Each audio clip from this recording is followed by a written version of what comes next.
Vamos a culminar con esta reflexión sobre la victoria del Espíritu Santo. Y voy a comenzar con la lectura de la primera carta de San Pedro, capítulo 1, desde el versículo 2. A los elegidos, a quien Dios Padre conoció de antemano y santificó por el Espíritu para acoger la fe y ser purificados por la sangre de Cristo Jesús. Que la gracia y la paz abunden entre ustedes. Bendito sea Dios, Padre de Cristo Jesús, nuestro Señor, por su gran misericordia. Al resucitar a Cristo Jesús de entre los muertos, nos dio una vida nueva y una esperanza viva, reservada para ustedes la herencia celestial, ese tesoro que no perece ni se echa a perder y que no se deshace con el tiempo. Y los protege el poder de Dios por medio de la fe, con miras a la salvación que nos tiene preparada para los últimos tiempos. Por esto estén alegres, aunque por un tiempo tengan que ser afligidos con varias pruebas. Si el oro debe ser probado pasando por el fuego y es solo cosa pasajera, con mayor razón su fe, que vale mucho más. Esta prueba les merecerá alabanza, honor y gloria el día en que se manifieste Cristo Jesús. Ustedes lo aman sin haberlo visto, ahora creen en Él sin verlo, y nadie sabría expresar su alegría celestial. Al tener ya ahora eso mismo que pretende la fe, la salvación de sus almas. Los profetas hablaron de ese favor que ustedes iban a recibir y se preguntaron o quisieron saber más al respecto. El Espíritu de Cristo estaba en ellos y les descubría de antemano los sufrimientos de Cristo y la gloria que iba a alcanzar. Pero ellos se preguntaban quién sería y cuándo se realizaría eso.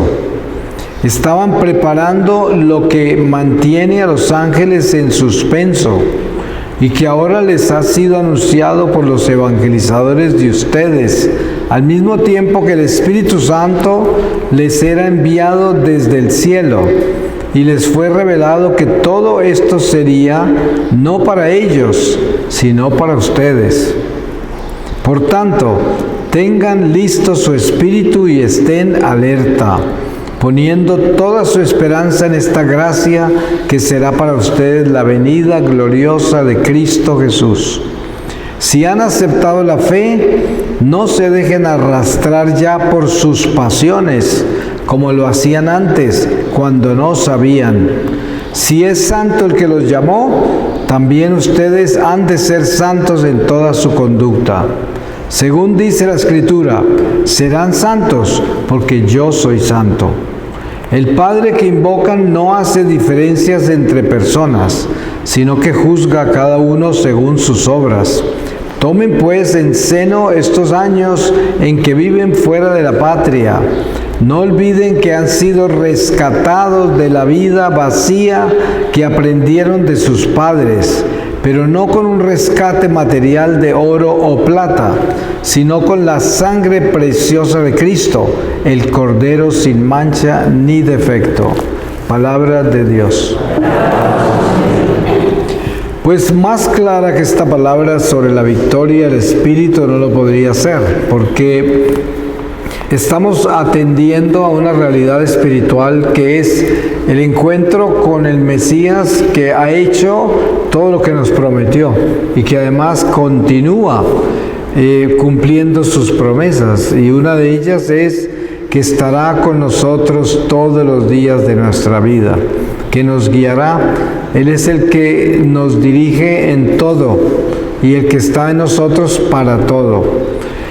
Y esto, como hablábamos antes, está sujeto a que nosotros seamos obedientes, obviamente, pero si lo somos, vivimos el triunfo del Espíritu Santo en nuestra vida, que es, como dice San Pedro en esta carta, todavía seguramente pasaremos por muchas pruebas y tribulaciones, todavía nos queda un camino por recorrer, pero como tenemos la esperanza puesta en Dios, en la vida que viene y no en esta, entonces las pruebas de esta vida las viviremos con fortaleza y no nos desanimarán, no nos doblarán, no nos quitarán la esperanza ni la paz, porque no es acerca de este mundo. Así de que si este mundo se pone difícil y las situaciones son complicadas, no nos va a doblar, no nos va a quitar la fuerza ni la esperanza, porque nosotros tenemos la esperanza puesta en Dios.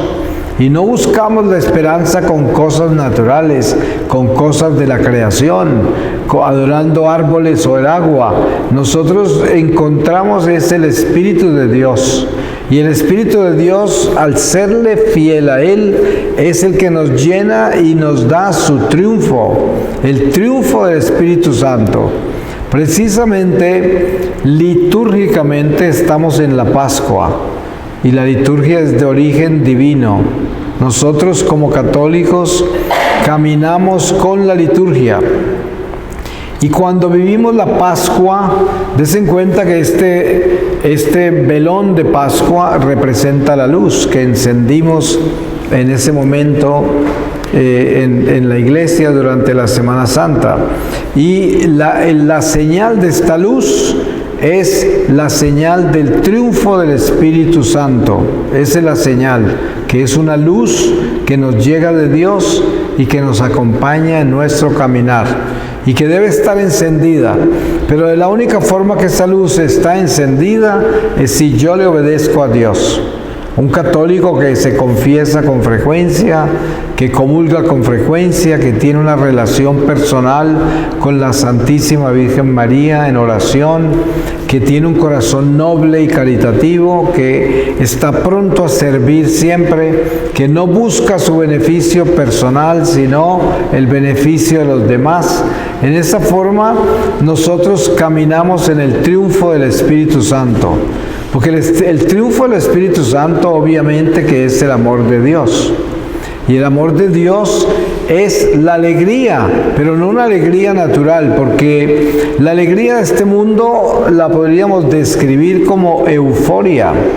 Es un momento que da las emociones temporales, las pasiones temporales, los éxitos temporales, producen euforia. Eso lo producen las drogas, el alcohol, el sexo impuro, todas las cosas que son así pasajeras, son eufóricas. Esa es una alegría humana que son tan solo instantes, momentos. Por eso causan adicciones, porque se está buscando cada vez repetir más ese momento. Y las cosas de Dios no son así, porque las cosas de Dios son permanentes, son estables y no son emociones. No son pasiones, no son experiencias naturales, sino que el amor de Dios, que es el triunfo del Espíritu Santo, es la perseverancia de un gozo interior, de una paz interior que nos llena de esperanza. O sea que no tenemos vacíos y no estamos buscando algo que nos dé paz, algo que nos solucione nuestros vacíos existenciales, las carencias y todo lo que padece uno cuando Dios no está en su corazón. Y el demonio es muy pronto a adoptarnos con facilidad. Cuando estamos sueltos en el mundo buscando algo que no se nos ha perdido, pero que creemos que se nos perdió, como puede ser una paz o quién sabe qué, pues el demonio llega a dárnosla. ¿Quién sabe en qué forma? Hay tantas formas en que él lo hace, pero todas son un engaño, porque él no tiene la verdad, y nada de lo que él da trae paz, aunque parezca que la trae y temporalmente parece que la da, pero eso no quiere decir que es perseverante y permanente, porque hay algo en medio de eso que el demonio da, que son inquietudes, realidades espirituales que uno no puede entender y que van a llegar a llevarle en cualquier momento agobio, le van a interferir en su vida natural.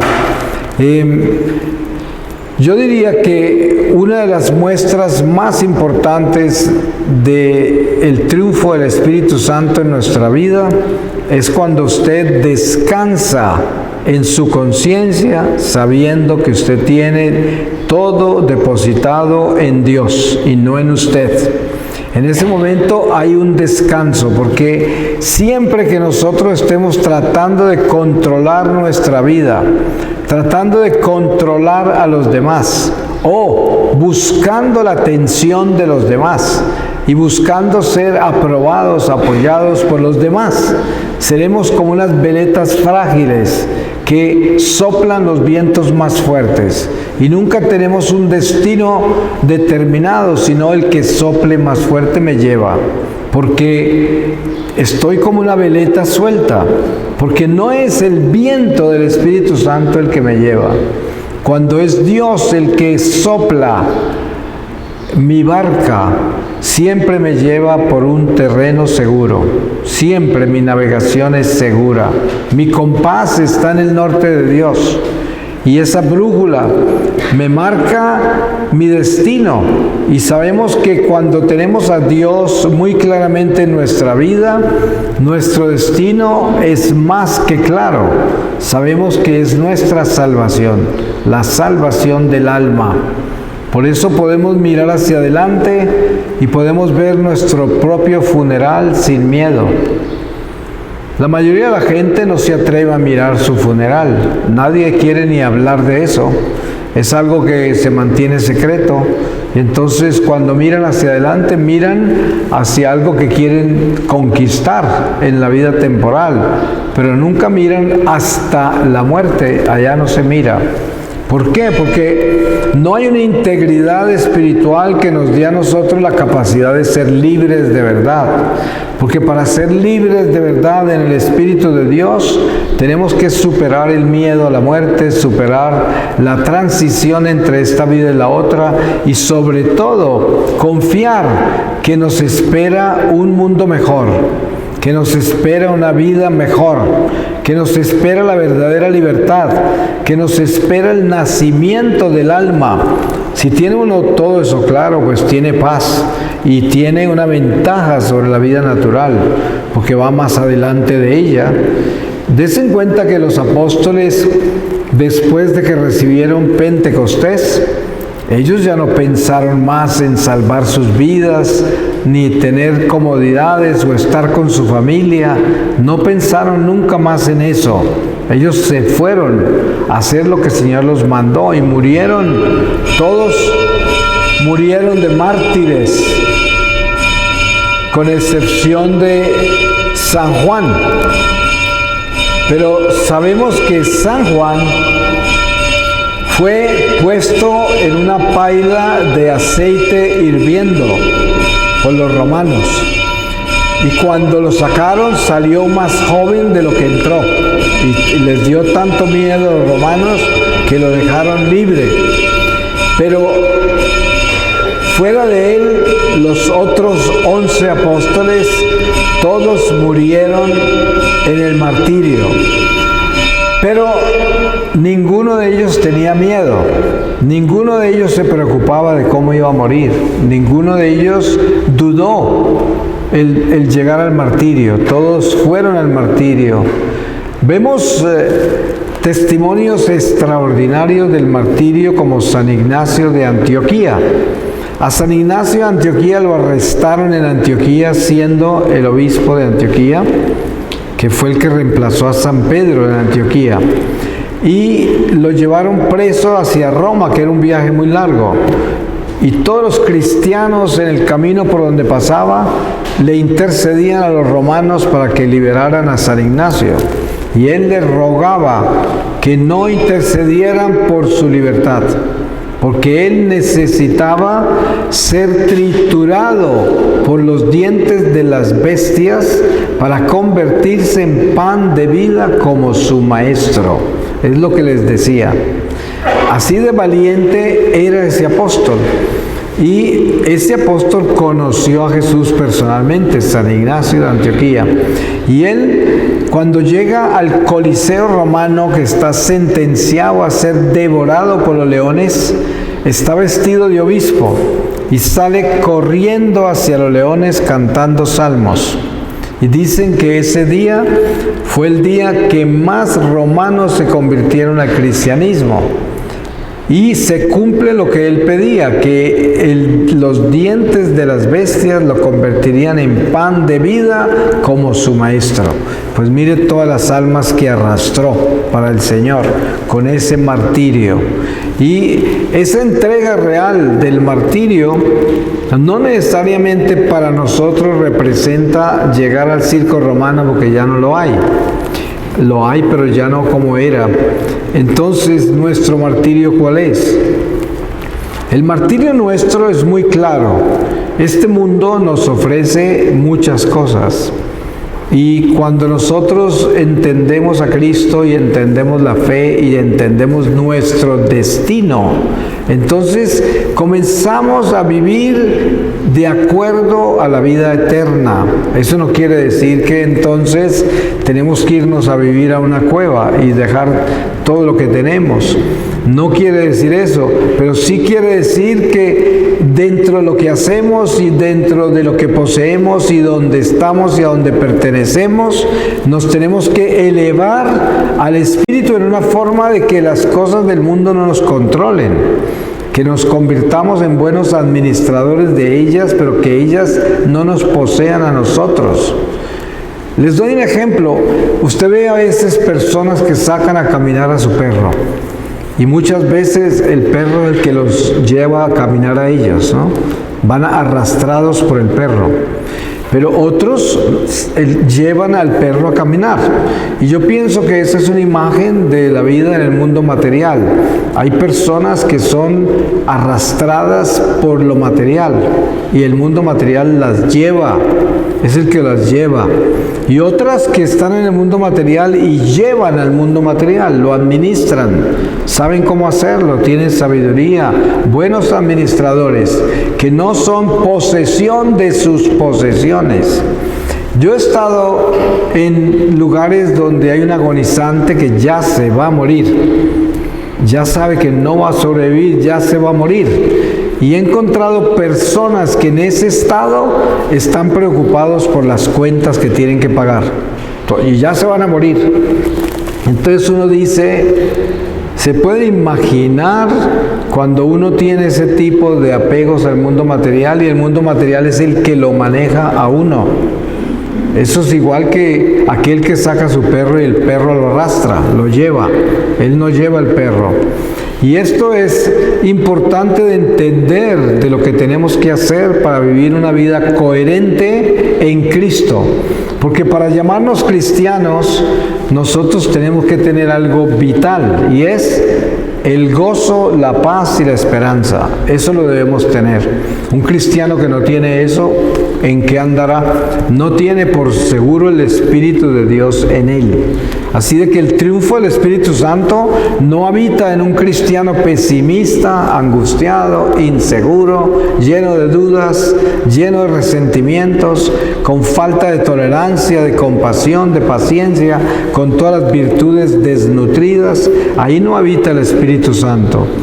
Como dice San Pedro en esta lectura con la que comenzamos, nosotros viviremos todavía muchas pruebas. Tendremos que vivir muchas cosas difíciles, seguro, antes de morir.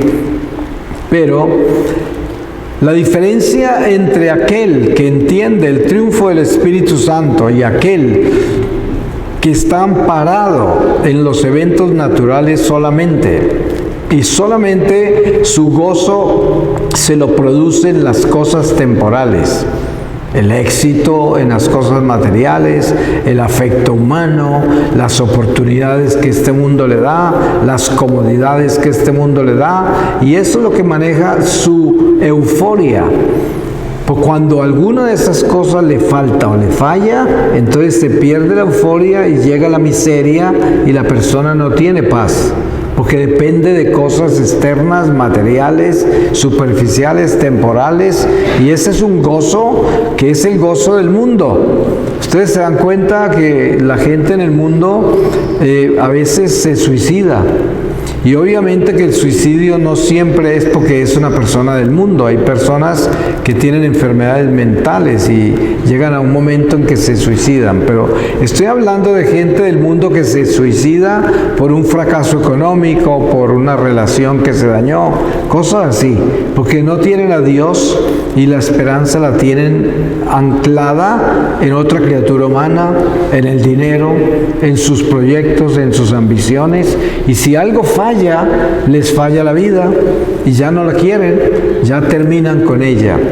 Entonces, eso es una muestra del llamado que hace la Iglesia cuando nos pide que nosotros entendamos el triunfo del Espíritu Santo. Por eso la liturgia es tan perfecta cuando en esta estación de la Pascua nos está llevando a entender la alegría que debemos tener porque Jesús ha resucitado de verdad, porque Jesús ha ascendido al cielo y Jesús nos va a enviar el Paráclito que ya viene, ya llega Pentecostés. Y esa llegada debe ser algo que tenemos que concebir en nuestra vida como una realidad, no como una historia sagrada, no como eventos que sucedieron en otra época. No, tenemos que llevarlo a la realidad nuestra de hoy, donde yo creo que el Espíritu Santo de verdad está vivo en mi vida y en la vida de todos ustedes, y está vivo en esta iglesia. Y está vivo en todos los planes que tiene con el mundo, porque como dice la palabra, no se mueve una hoja de un árbol sin la voluntad de Dios. Si realmente creemos en eso, estamos en orden. Ahora, eso no quiere decir que yo me voy a sentar a esperar que Dios haga todo, porque como Él todo lo hace, entonces yo no tengo que hacer nada. Eso no es verdad, porque como dice el santo, dice, trabaja como si todo dependiera de ti y ora como si todo dependiera de Dios. Y eso lo debe tener uno muy equilibrado, saber que tenemos que hacer nuestro trabajo. Y allí donde hicimos todo lo que pudimos hacer y ya no podemos hacer más, es el momento en que le entregamos a Dios lo demás. Y Él se encarga de lo otro, porque tan solo podemos hacer lo que podemos hacer. Es como cuando uno está tratando de lograr pasar un grado en la universidad o en el colegio, y uno estudia muchísimo y hace todo el esfuerzo y se va a presentar el examen. Muchas veces uno no lo pasa, pero eso no quiere decir que es un fracaso. Eso quiere decir que es un esfuerzo que exigía más. Y estas cosas las debe tener uno claras para que no sea el fracaso el que vaya a reinar en la vida nuestra, sino que sea el trabajo el que reine, que es un trabajo incondicional, donde yo no espero lo que quiero, sino que espero lo que se da con lo que logro hacer. Eso es muy diferente porque en eso hay paz. Pero aquel que se frustra porque quería hacer esto y no lo logra, pues es el que está sujeto a las cosas temporales, a la vida natural, y eso es lo único que le da paz y le da gozo cuando logra las cosas que tanto quiere, por las cuales tanto ha trabajado. Pero ahí hay un peligro, porque no se debe depender de esos logros. Se debe depender es de tener paz en todo lo que hacemos, incondicionalmente, y a veces no logramos hacer todo como queremos, pero eso no debe cambiar nuestra paz interior, nuestro gozo, nuestra esperanza.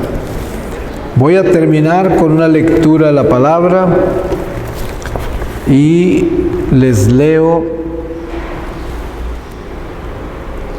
de la segunda carta de San Pablo a los Tesalonicenses, en el capítulo 2, desde el versículo 2.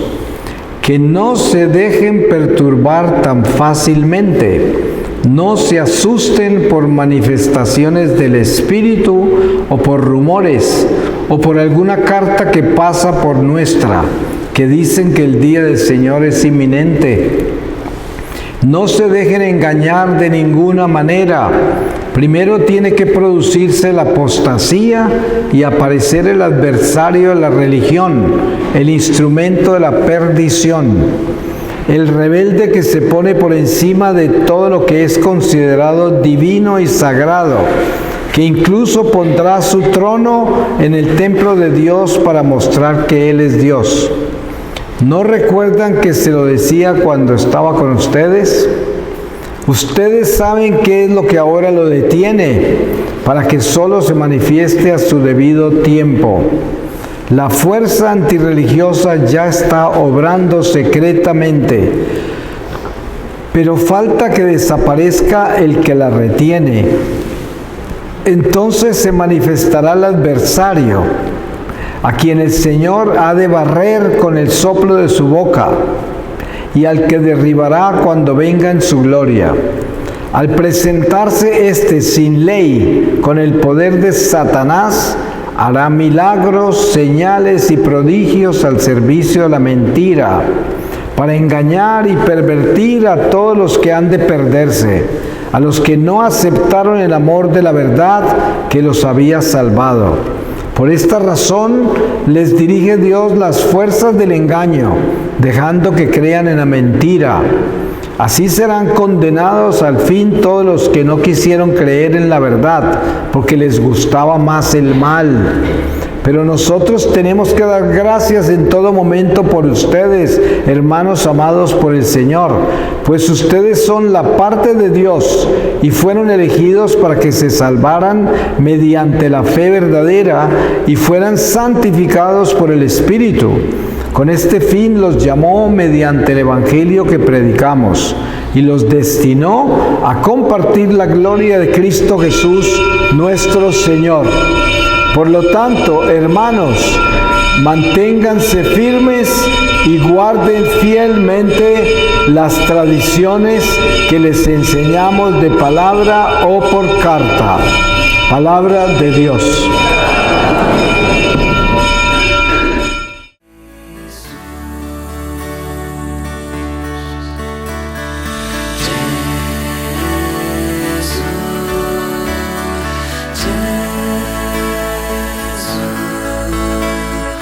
Yeah.